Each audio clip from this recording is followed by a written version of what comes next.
Hey guys, welcome back to another video, and in this video I'll be showing you how you can get a promo code for Pakistan on the TapTap Send app for your next transfer. So let's get started. Now first off, once you open up your TapTap Send app, you would just need to find Pakistan under the country search right here.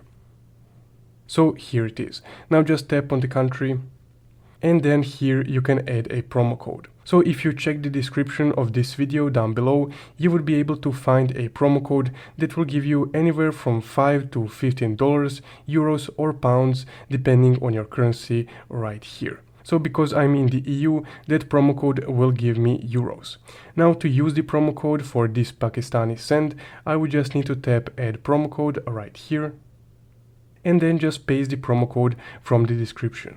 Just like this. So this is the promo code that will give you anywhere from $5 to $15, euros or pounds. Now to use the promo code for this Pakistani transfer, you would just need to tap enter right here. Now once you tapped enter, here you'll be able to see the bonus credit that you will get on your next transfer with this specific promo code. So once you make the transfer, those funds will be credited to the person that will receive the transfer. So essentially, that's guys how you can get and use a promo code for a money transfer to Pakistan in the TapTap Send app.